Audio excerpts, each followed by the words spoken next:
आणि तो एक शांत प्रेमकथा। तो रोज सकाळी त्याच वेळेला कॉलेजच्या गेटसमोर उभा असायचा।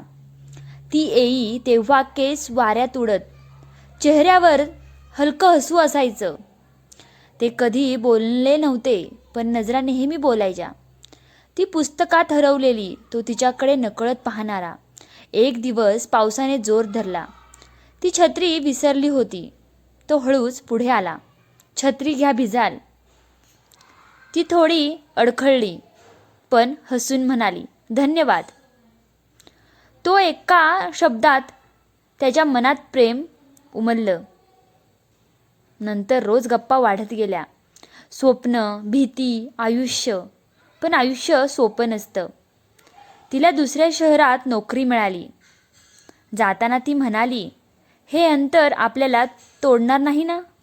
तो म्हणाला, खरं प्रेम अंतर मोजत नाही। वर्ष गेली, आठवणी मात्र ताज्याच राहिल्या।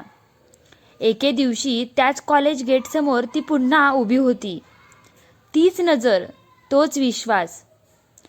काही प्रेमकथा मोठ्या शब्दात नसतात, त्या फक्त मनात घर करतात आणि आयुष्यभर आपल्या सोबत राहतात। ही छोटीशी कथा तुम्हाला आवडली असेल तर नक्की व्हिडिओला लाईक करा, जास्तीत जास्त लोकांपर्यंत हा व्हिडिओ शेअर करा आणि तुम्ही चॅनलवर नवीन असाल, चॅनलला सबस्क्राईब केले नसेल तर नक्की एकदा सबस्क्राईब करा। धन्यवाद।